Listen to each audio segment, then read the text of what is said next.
Hello everyone, welcome back to your YouTube channel for creative studies. आज इस session के माध्यम से हम लोग देखेंगे BHIE 143 के लिए यूनिट 4 इकाई नंबर 4। इसमें हम लोग देखेंगे जिसका नाम है भारत में मध्ययुग में पर्यावरण के मुद्दे। भारत में जो मध्यकाल था उस समय जो पर्यावरण के क्या क्या मुद्दे हैं, क्या क्या चुनौतियों का सामना करना पड़ा, क्या क्या दिक्कतों का सामना करना पड़ा, क्या क्या लाभ हैं, क्या हानि है, इसके बारे में हम लोग डिटेल से जानेंगे।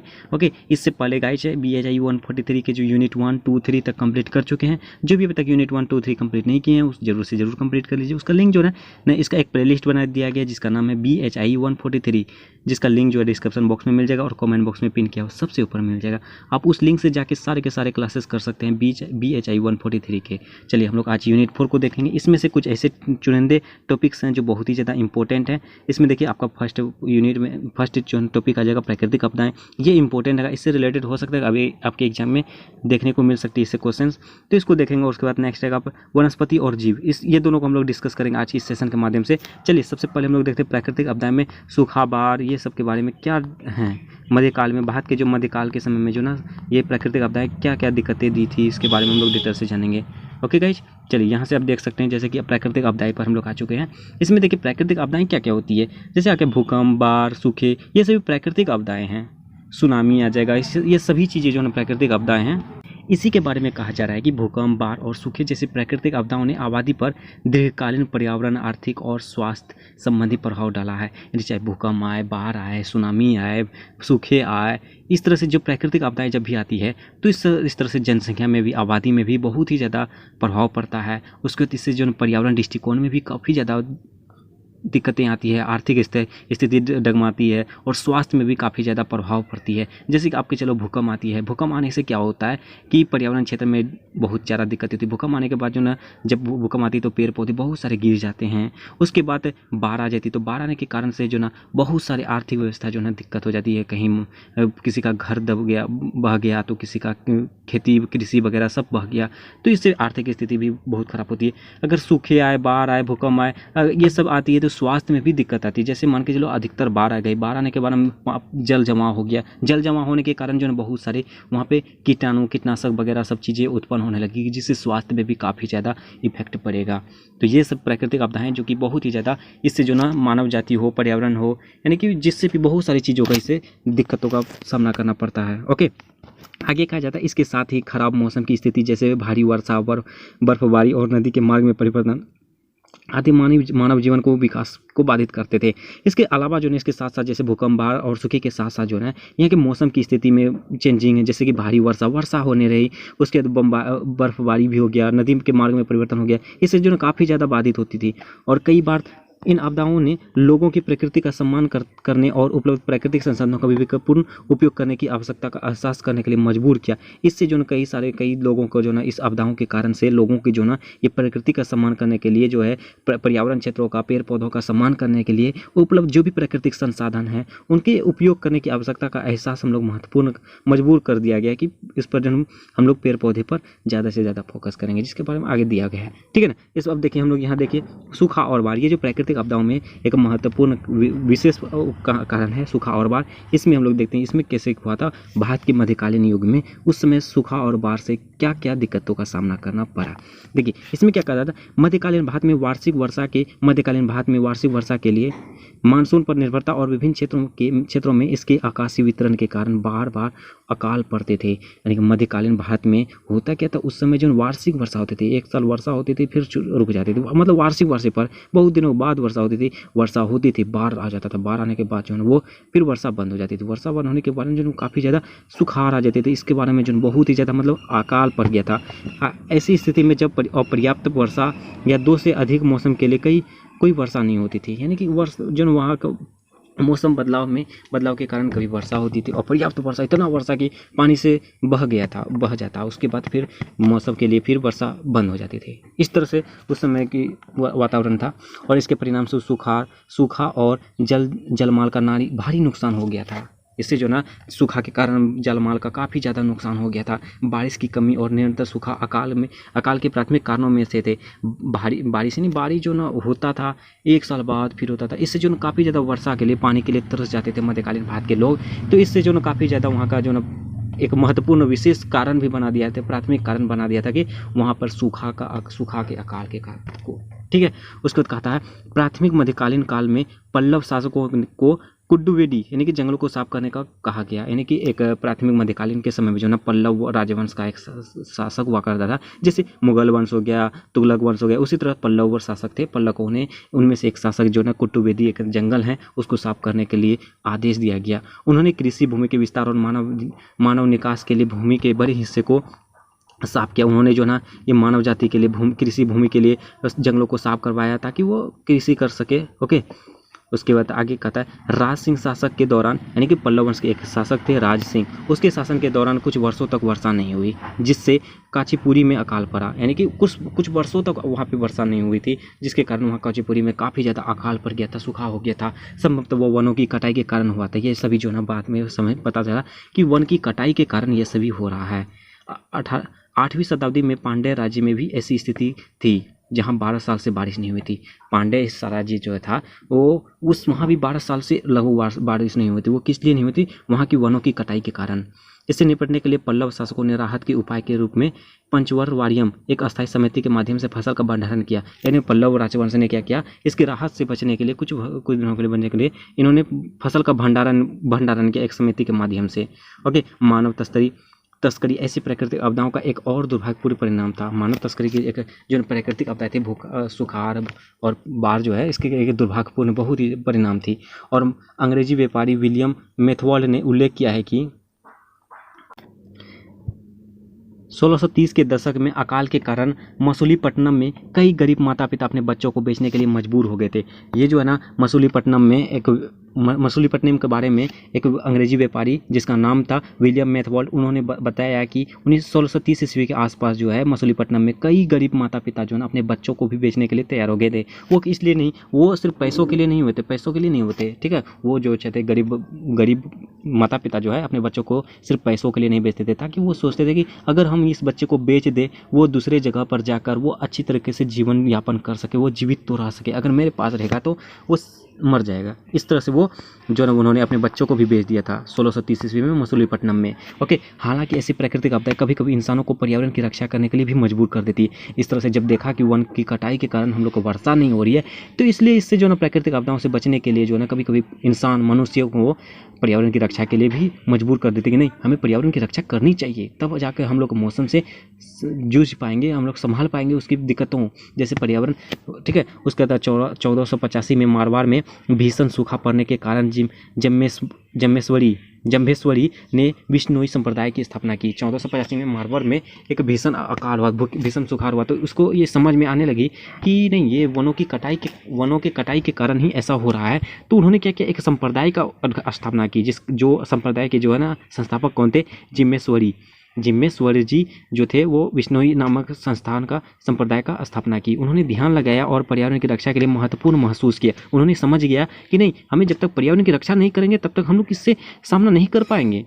उसके तदनुसार विष्णोई प्रकृति की पूजा करने लगे। वो जो है ना पेड़ पौधे, पर्यावरण क्षेत्र और प्रकृति के जो ना वो पूजा करने लगे। गुरु जम्मेश्वरी ने अपने अनुयायियों के लिए 29 नियमों को निर्धारित किया। जिस तरह से गौतम बुद्ध, उसके बाद महावीर स्वामी जिस तरह से अपने अनुयायियों को जो है ना बहुत सारे नियमें दिए थी, उसी तरह से जम्मेश्वरी जी ने भी अपने अनुयायियों को 29 नियमों का निर्धारित किया था, जिससे कि अधिकांश पेड़ पौधों को काटने और पशुवध का पर प्रतिबंध लगाकर पर्यावरण के साथ सद्भाव बनाने रखने की बात की। उन्होंने कहा कि इस अनुयायियों को जो भी पेड़ पौधे काटेंगे उसके लिए प्रतिबंध लगाया जाए और पशु पक्षियों को लिए प्रतिबंध, जो इस चीज़ों का नुकसान करेगा प्रकृति को, तो उसका जो प्रतिरोध करेंगे हम लोग, ठीक है।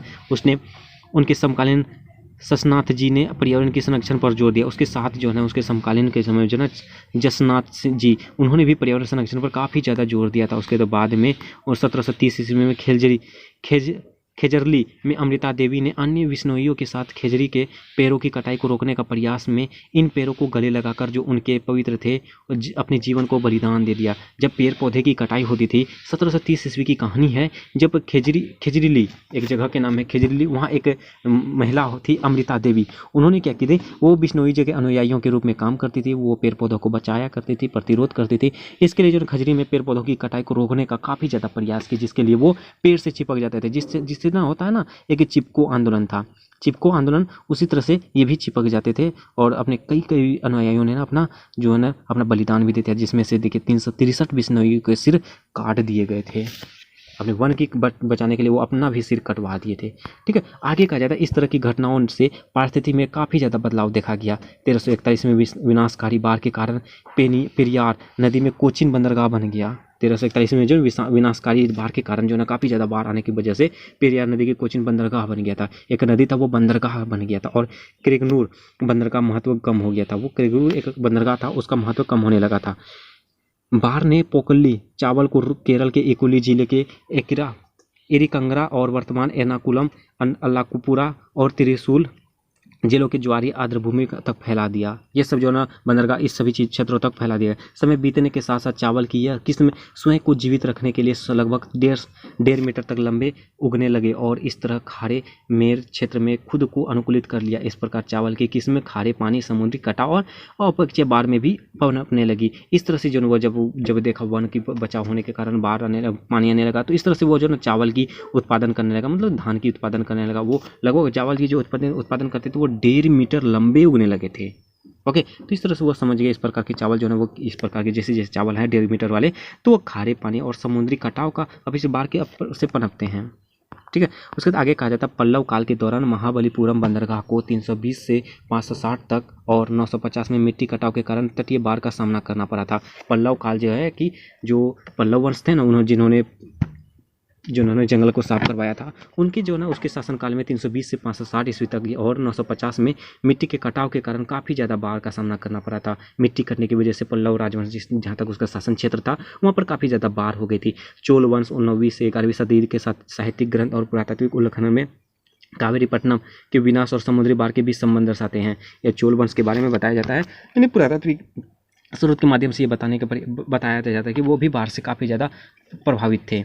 ये एक साथ व्यापार करते थे और जब 1292 में एक विनीसियन व्यापारी मार्को पोलो इस तट पर पहुंचा तो उसने जहाज को केल नामक बंदरगाह पर लंगर डाला। ये जो 1292 ईस्वी में विनीसियन व्यापारी जब मार्को पोलो इस तट पर जब पहुंचा था तो वो जो अपने जहाज का नाम जो बंदरगाह पर लंगर डाला था नामक एक जो है केल नामक जहाज को, एक जगह था केल नामक, वहाँ पर उन्होंने अपने जहाज को रखा था। बंदरगाह कावेरीपट्टनम से लगभग 180 किलोमीटर दक्षिण में है। ये जो बंदरगाह जो है ये कावेरीपट्टनम से लगभग 180 किलोमीटर दूर है। कावेरीपट्टनम इस काल के दौरान समुद्र में डूबा हुआ था। कावेरीपट्टनम जो है ये चोल वंश के समय में एक डूबा हुआ था, एक समुद्र था। मंदिर के शिलालेख भी इस तटीय जलप्लावन के संबंध में जानकारी निकालने के लिए एक उपयोगी स्रोत है। इन मंदिर शिलालेखों का अध्ययन करने वाले नीलकंठ शास्त्री ने अपनी पुस्तक द चोलस में उल्लेखित किया। इस मंदिरों के बारे में, इस शिलालेख के बारे में, जो अध्ययन के बारे में एक शास्त्री थे नीलकंठ नामक, वो अपने पुस्तक जो है द चोलस नामक में उल्लेखित किया। इसके बारे में बताया है कि 1112 ईस्वी में बापटला, यानी कि आधुनिक जो है बापटला आंध्र प्रदेश में उपस्थित है, कुछ लवण क्यारियाँ नष्ट हो गई। इरफान हबीब की पुस्तक बंदरगाह पर इरफान हबीब की पुस्तक man and environmental the illogical history of India Gujarat में बंदरगाहों पर और 17वीं सदी में समुद्र के किनारे परिवर्तन के प्रभाव पर प्रकाश डालती है। सूरत गुजरात के बंदरगाह के रूप में उभरा। इस प्रकार बाढ़ और सूखे के कारण मानव जीवन में कई परिवर्तन आए। ये सब चीज़ें हैं जिसके बारे में जो ना उल्लेख किया है, जैसे कि आपका इरफान हबीब अपने पुस्तकों के माध्यम से इसके बारे में बताते हैं। गुजरात के बारे में नीलकंठ शास्त्री भी अपनी पुस्तक के बारे में वो जो है बताते हैं। ठीक है ना, तो इस प्रकार देखिए बाढ़ और सूखा के बारे में ये था मध्यकालीन के समय में। अब हम लोग देखते हैं भूकंप के बारे में। भूकंप से क्या कैसे प्रभावित हुआ था। देखिए भूकंप में क्या कहता है, मध्यकालीन लेखकों ने भारत के विभिन्न हिस्सों जैसे गुजरात, असम, कश्मीर, दिल्ली क्षेत्र आदि में भूकंप की घटनाओं को दर्ज किया है। मध्यकालीन लेखकों ने, जब मध्यकालीन के शासन समय चल रही थी उस समय जो लेखकों ने भारत के कई हिस्सों के बारे में, ये भूकंप के बारे में बताया गया, जैसे गुजरात, असम, कश्मीर के बारे में, ये जो काफ़ी ज़्यादा प्रभावित हुए थे उसके बारे में बता रहा है।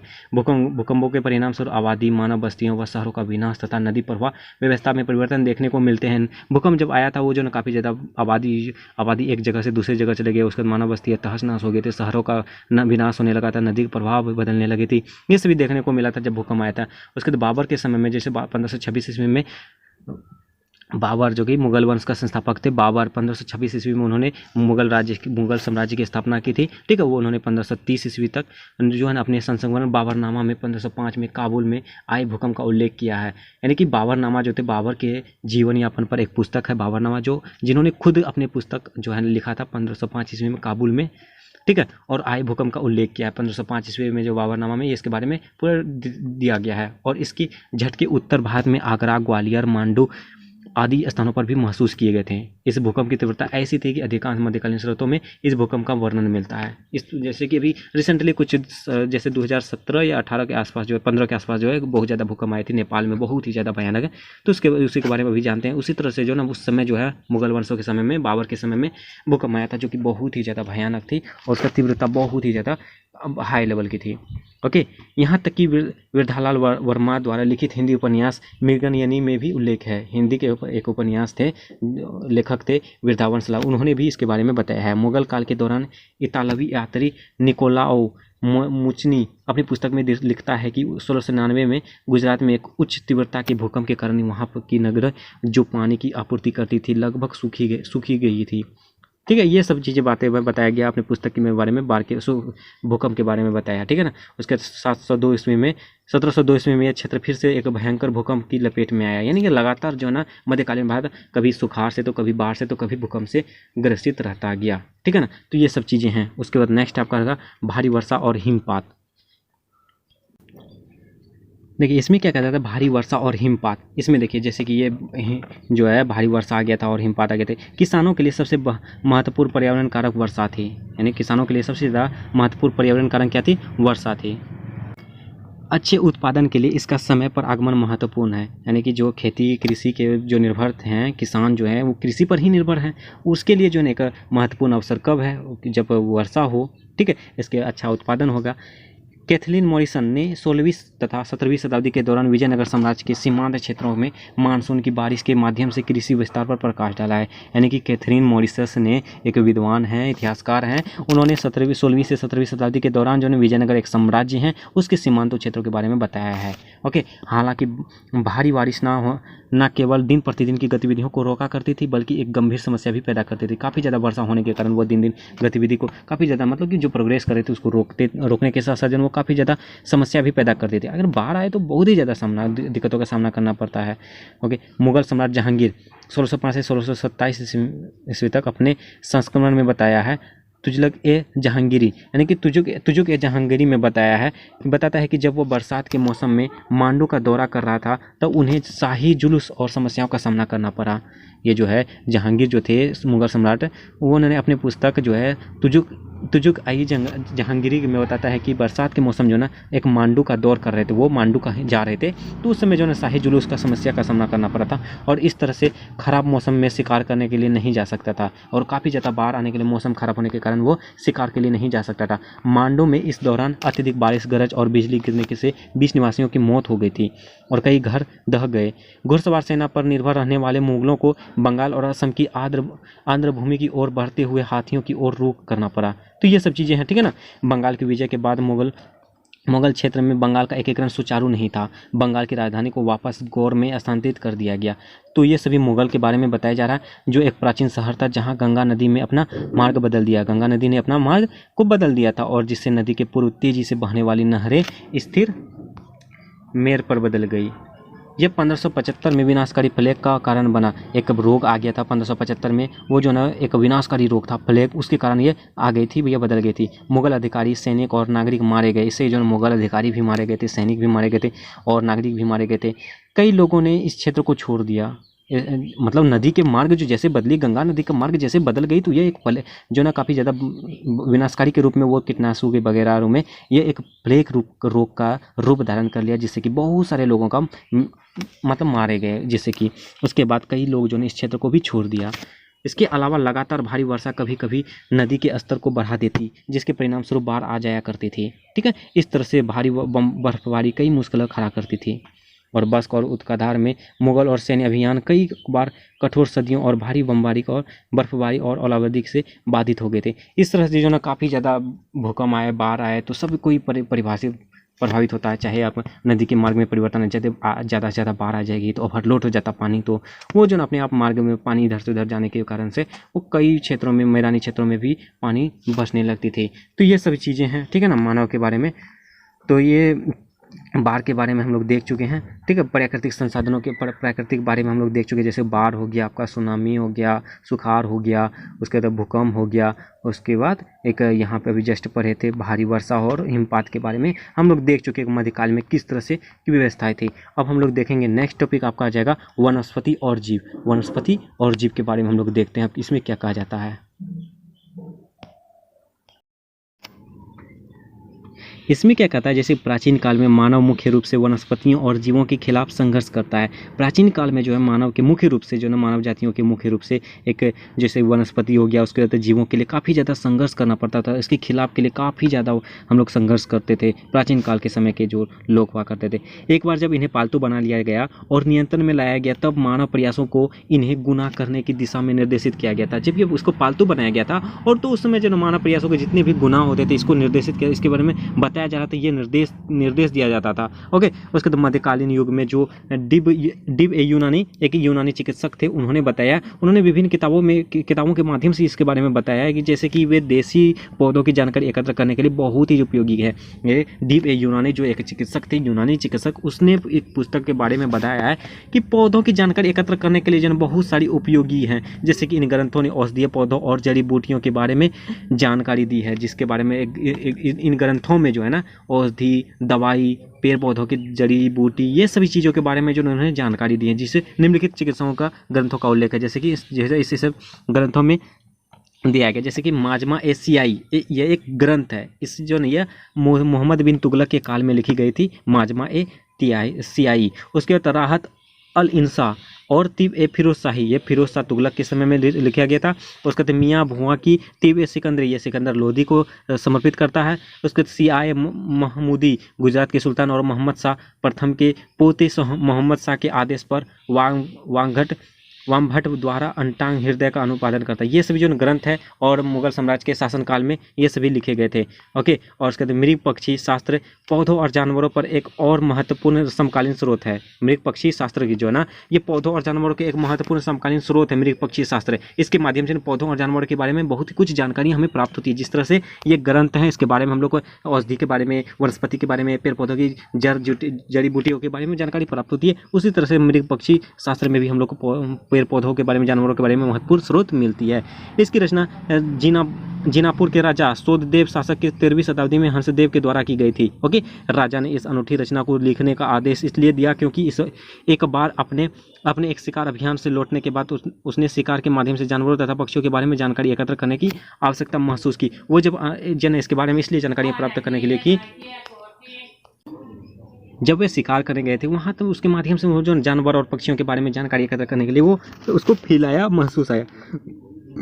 उसके बाद आगे कहा जाता है मुगल सम्राट बाबर और जहांगीर के संस्करणों का मुगल साम्राज्य के वनस्पति और जीवों का बहुत उपयोगी विवरण मिलता है। यानी मुगल सम्राट बाबर और जहांगीर के समय में जो है ये वनस्पतियों के बारे में बहुत ही ज़्यादा अच्छा से विवरण मिलता है, उसके बारे में पता चलता है। अगले खंड में आप देखेंगे, इसके बारे में अगले खंड में दिखाया जाएगा। उसके जैसे कि इसका पॉइंट आ गया विदेशी जानवरों और पौधों का आदान प्रदान। देखिए ये इंपॉर्टेंट है इसमें। देखिए इसमें क्या कहा जाता है, विदेशी जानवरों और पौधों के बारे में राजाओं और अभिजात वर्ग की बहुत उत्सुकता होती है। इसके बारे में जो विदेशी जानवर जो हैं और पेड़ पौधों के बारे में जो राजा और अभिजात छोटे छोटे जाति के लोग, उसके बारे में उत्सुकता होती थी। इनका वर्णन शाही इतिहास और यात्रा वृत्तांतों में किया गया है। इसके बारे में जो हमें जानकारी किससे मिलती है, जो शाही इतिहासकार हैं उससे, और यात्रा वृत्तांत जो है विदेशों से आए हुए यात्रागण जो इसकी जानकारियाँ प्राप्त करते हैं, उसके बारे में माध्यम से हम लोग को ज़्यादा से बेहतर जानकारी मिलती है। कुशल चित्रकारों द्वारा ये चित्रित किए गए थे। कुशल चित्रकारों द्वारा ये चित्रित किए गए थे। वे राजनयिक उपहार के रूप में भी भेजे जाते थे। वो राजनीतिक के रूप में भी भेजे जाते थे। यानी कि इसको चित्र बनाकर जो वो एक तो पुस्तक में भी चित्र बनाते थे, जैसे आगे भी चित्र बनाया हुआ है, दिखा देंगे उसको भी। उसके बाद ये जो है एक देश से दूसरे देश में भी भेजा करते थे। इस तरह के राजनयिक उपहार संबंधों को बढ़ावा देने और विशाल प्राकृतिक संसाधनों पर शासक की शक्ति और नियंत्रण का प्रदर्शन करने का एक साधन थे। इस प्रकार जो देने वाली विशाल प्राकृतिक संसाधनों पर काफ़ी ज़्यादा शक्ति, इसके पावर, उसके इस पर नियंत्रण करने के लिए, प्रदर्शन करने के लिए एक जरिया था, एक साधन था, एक उपाय था, एक प्रकार था।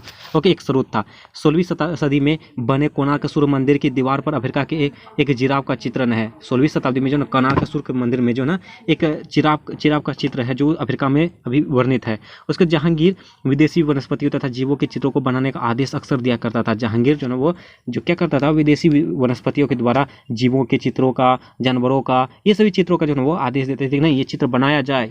उसके बाद उसने जानवरों को एक विशाल संग्रह बना रखा था। उन्होंने एक जो ना जानवरों सबका एक विशाल संग्रह के रूप में बना दिया था, जिसमें 100 शेर, 400 चीते और 6000 तुर्की घोड़े, 1200 हाथी और 2000 ऊँटों के साथ साथ जेबरा, डोडो और जिराफ जैसे दुर्लभ जानवर शामिल थे। ये सभी जानवर जो ना जो है जहांगीर के शासनकाल में थे। जहांगीर ने राजनीतिक दूत कर्मों के आदान प्रदान के माध्यम गोवा में मुकर्रम खां जैसे अपने सेनापतियों और अधिकारियों को कोई भी दुर्लभ पशु लाने का निर्देश देकर ऐसे कई असामान्य जानवरों को प्राप्त किया। ये सब जो ना वो अलग अलग जगहों से भी जानवरों को मंगवाया था, जैसे कि गोवा के मुकर्रम खान के जैसे वहाँ से भी इन्होंने अपने पशु को जो ना लाने का निर्देश दिया था, ताकि वो जो ना वो इसका जो असामान्य जानवरों को प्राप्त कर सके, अलग अलग प्रकार के जानवरों को वो एक जगह इकट्ठा कर सके, संग्रह कर सके। उसके सेना अध्यक्षों में से एक मीर जाफर ने उसे एक जेवरा उपहार दिया था। ठीक है, एक जो है सेनाध्यक्ष थे मीर जाफर, वो बहुत ही योग्य सेना अध्यक्ष थे।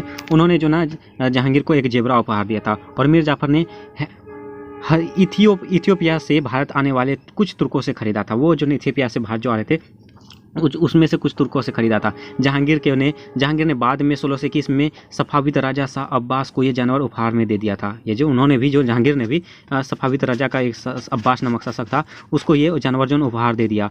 और इससे पहले 1619 में शाह अब्बास ने जहांगीर के दरबार में जाहिर फाल्कन भेजा था। उसके बाद भारत में पाए जाने वाले जानवर जैसे हाथी, गेंडा आदि यूरोप को भी राजकीय उपहार के रूप में भेजे गए थे। ओके, ये सभी जो आदान प्रदान किए गए थे, कौन कौन से शासक के कहाँ पे आदान प्रदान किए गए थे, जैसे टॉपिक का नाम ही है जो ना वनस्पति और जानवरों का आदान प्रदान, यानी कि कौन कौन से देश के शासक किसके साथ आदान प्रदान किया था, इसी के बारे में सही तरीके से बताया गया। उसके बाद 1577 में पुर्तगाल के राजा सेबेस्टियन प्रथम को उपहार के रूप में एक मादा गेंडा भेजा गया था, जो संभवतः पुर्तगाली भारत के राज प्रतिनिधि की ओर से था। भारत से भेजी गई क्यारा नाम की एक और मादा गेंडे ने 1740 और 1750 के दशक में यूरोप का दौरा किया। ये जो ना यही होता है विदेशों के साथ, कौन कौन से शासक, जैसे जहांगीर ने दिया गोवा के शासक को, उसके बाद फिर अलग अलग सरकार पुर्तगाली, फिर इस तरह से पुर्तगाली अलग अलग जो ना गांडा, पुर्तगाल, ये सब जो ना विदेशियों का आदान प्रदान किया था। ओके, तो उसके बाद फिर वर्साय में फ्रांस के बारबन सहायक लुई 15वां ने भी उसका स्वागत किया, जहां वह कुछ समय रही। लुई 15वां उसका चित्र बनवाया। उसके बाद जहांगीर ने दरबारी चित्रकार उत्साह मंसूर, जो प्रकृति अध्ययन के विशेषज्ञ थे, जहांगीर के दरबारी जो एक चित्रकार थे, जो चित्रकार जिसके द्वारा बनाया जाता था चित्र, वो एक जो ना प्रकृति का अध्ययन विशेषज्ञ थे। काफ़ी ज़्यादा प्रकृति के बारे में उसको जानकारियाँ प्राप्त थी। जो थे कई मौक़ों पर ऐसे विषयों की पर चित्रकारी करने के लिए नियुक्त किया गया था उसको। उसके तदनुसार उसने एक टर्की यानी कि मुगलों के लिए एक पक्षी अज्ञात था, जेबरा, टोडो, यूरेशियन, लाल गिलहरी आदि का चित्रित किया था। ये सब जो ना जहांगीर ने इस सब का चित्र बनवाया था। इसके द्वारा डोडो के चित्र को अब तक इस लिपुप्त पक्षी का सबसे सटीक प्रतिनिधित्व माना जाता है। इसके द्वारा जो ना डोडो एक चित्र था, डोडो एक पक्षी था, उसको जो ना विलक्षण रूप से में एक सटीक प्रतिनिधि रूप में माना गया है। वो वनस्पति और जीवों को उस परिदृश्य में चित्रित करता था जिसमें वे पाए जाते थे। ओके, ये सब चीज़ें हैं। उसके 1610 में दिनार में जो ना ये सब चीज़ें किया था। उसके इसके जैसे यहाँ देखिए जानवरों को चित्रित किया था, जैसे कि ये सभी जानवर हैं जो जहांगीर ने करवाया था। यूरेशियन कॉलर वाला कबूतर, उसके रेड वाल्टर लेपनिंग यानी इंग्लैंड का एक प्रकार का कबूतर के कद का पक्षी था। उसी तरह डेमोइसेल सारस, उसको ये सभी जो विदेशों के जो एक जानवर का, एक पक्षी का नाम है, जानवर का नाम है, ये सब चीज़ों का जो उन्होंने चित्र बनवाया था। जैसे ये पक्षी जो है वो आज तक सर्दियों में उत्तर भारत का दौरा करता है। ओके, और कलीज, तितर, लद्दाखाई यूरियाल एक प्रकार का भेड़ है, ये चुकर, तितर, ये सब का जो उन्होंने चित्र बनवाया था। ओके, और व्यापार और राजनीति के आदान प्रदान के द्वारा मुगलों ने मध्य पूर्व और फारस में पाए जाने वाले पौधों को हिंदुस्तान में भी उगाना शुरू कर दिया। यानी कि आदान प्रदान बताया जा रहा है कि जो विदेशों में देखा वो अपने देश में भी लाने की कोशिश किया। इसी तरह से देखिए आदान प्रदान के कारण से जो ना वो मुगल सम्राट जो थे उन्होंने क्या किया था, मध्य पूर्व जो है फारसों में पाए जाने वाले पौधे को अपना भारत में भी लाया, उन्होंने उसको भी उगाया। और साथ ही साथ खोज यात्राओं के फलस्वरूप महान अमेरिका की खोज हुई। इससे जो ना फलस्वरूप जो ने क्या हुआ, महान अमेरिका का भी खोज कर दिया था। उसके बाद जिससे कि विश्वव्यापी व्यापार को प्रोत्साहन मिला। यहाँ पाए जाने वाले फलों और सब्जियों को हिंदुस्तान में भी पुर्तगालियों द्वारा लगाया गया। उसके बाद गोवा के जेसुइट्स ने 16वीं शताब्दी के मध्य में आम को कलम करने की व्यवस्थित तकनीक की शुरुआत की, और उसके बाद मुगलों ने इस पद्धति का उपयोग करते हुए आम की विभिन्न किस्सों को विस्तार किया। ये सभी चीज़ें हैं जो आदान प्रदान किया गया था मुगलों से, जो फारस से लिया गया, फारस मुगलों से लिया गया, ये सभी जैसे गोवा का ये दिया गया। तो इस तरह की चीज़ें हैं, जैसे दरभंगा के पास अकबर जो है लाल बाग बनवाया, उसके बाद 1 लाख आम पेड़ों का एक बड़ा बाग था। अकबर के शासनकाल के दौरान अली कुली अफसर नामक नियंत्रण ने संशोधन द्वारा कश्मीर में मीठी चेरी की शुरुआत की। ये सब चीज़ें हैं। उसके बाद अकबर, जहांगीर, सब चीज़ों ना कैसे कैसे क्या किया था इसी के बारे में बताया गया है। ओके ना, तो ये सब चीज़ें हैं। उसके बाद ये आपका आदान प्रदान हो गया। देखिए ये चित्र है आपका, जैसे इस चित्र बनवाया था जहांगीर के शासनकाल में जो चित्र था, ये देखिए लद्दाख का, ये जैसे यहाँ पे लिखा होगा लद्दाखी पर्वतों में पाई जाने वाली बकरी, यानी लद्दाखी पर्वतों में जो पाई जाने वाली बकरी है, ये जिसका चित्र बनवाया था लद्दाख में पाई जाने वाली बकरी का चित्र, जिसमें जो अकबर जहांगीर ने बनवाया था। ठीक है ना, ये सब चीज़ें हैं इसके बारे में। तो यही चीज़ था आपका जो ना आदान प्रदान के बारे में, कौन कौन से शासक, कौन कौन से देश किससे कहाँ से लाया गया था, जैसे विदेशी जानवरों को कैसे भारत में लाया था, और विदेशियों को किस तरह से यहाँ भारत के शासकों ने किस तरह से आदान प्रदान किया था, उसके बाद पेड़ पौधों का आदान प्रदान किया था, ये सब चीज़ें हैं। ठीक है ना, तो बस आज के सेशन में ये हम लोग जो है यूनिट 4 में जो इंपॉर्टेंट टॉपिक्स था उसको हम लोग कवर कर चुके हैं।